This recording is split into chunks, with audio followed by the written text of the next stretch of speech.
one-touch thing where you can either one-touch it to YouTube or one-touch it to Facebook. All right. Now, unfortunately, then what I have to do is then I have to go into.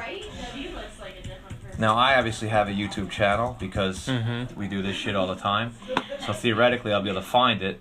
This is awesome. I mean, look at this. What is all this crap? 5 million people have seen this shit? On what? You've been doing wrong. Like, you've been peeing wrong, shitting wrong. Like, people watch. Like, doesn't anybody work anymore? Seriously, how are there 5 million fucking people that have needed to see that? I'll start off on like something for a drone, and then like 10 minutes later, I'm like into the deep stretches of YouTube, like just from all the suggestions that come on the side. All right. Oh, cool. Yay! I'm streaming. About 30 seconds.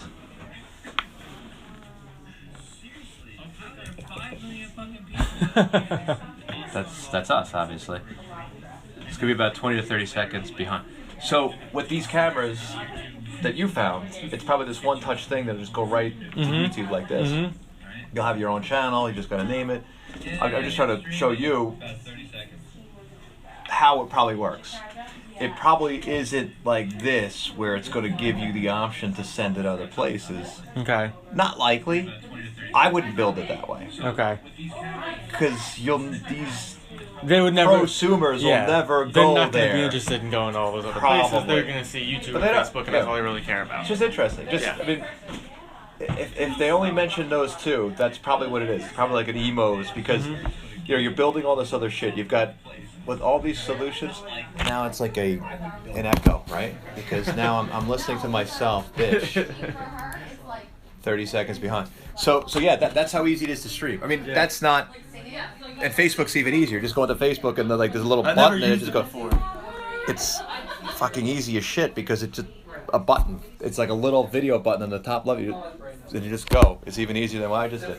So, but the way the technology works is it's a combination of hardware and software. Hardware is the camera. Hardware is the drone. Software is the shit inside, obviously. Then there's software that it could talk to go. The streaming services, they're all software. You know, obviously they're run on servers somewhere, wherever.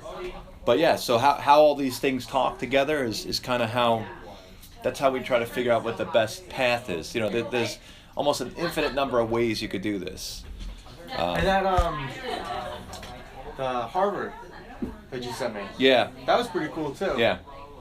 I mean, we know there's a lot of industries that could do this. I mean, that's what I'm thinking is because I can't see Ramapo doing that. Because let's say, it's a snow day and you know half the class isn't going to be there or blah, blah, blah. Setting the cameras up. But how many schools are going to purchase maybe not $45,000 camera, but purchase a camera to put in a classroom? You don't need that much. I mean, it depends what you want to do. So everyone's doing this. It's like anything else. It's budget. When you go buy a car, you could buy a car for $5,000 or $50,000, and there's hundreds of options in between. It's the same thing with live streaming. It just depends on what you want to do. You could spend $1 million on like live streaming infrastructure and do this shit all day long. It just depends on what your budget is. That's where we have to start. When the client says, okay, I got a grand to do this, or I got $100,000, then we got to start figuring that out.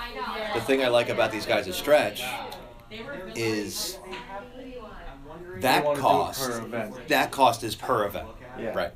You still have to invest or hire us for the infrastructure, meaning the camera, the crew, the encoders, all that crap. I mean, people could hire us to come out once a week, twice a week, once a month, once a year.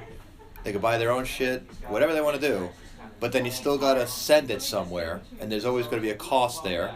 And those costs will be related to hours or amount of gigs that go through. That's why this resolution thing is always a big fucking deal, because the higher the resolution, the more data you're eating, the more your wire. Like if we got to use the USB modem and a live view, that's going to eat up a lot of data charges.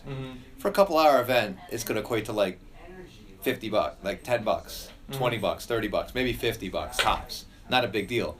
But if you're streaming constantly, then you got to think, all right, wait a minute. What do I do? Mm-hmm. So like we went to a networking event last night where we met this guy that does sort of like what the CDNs, the content delivery network guys do, which is distribute the load of the stream across multiple servers. Mm-hmm. What these guys do, let me see, French guy. Everyone was trying to sell me shit last night, so I got bored and left. So what they do is they take the processing power of your individual phones, your individual devices, and that's how they use that to send the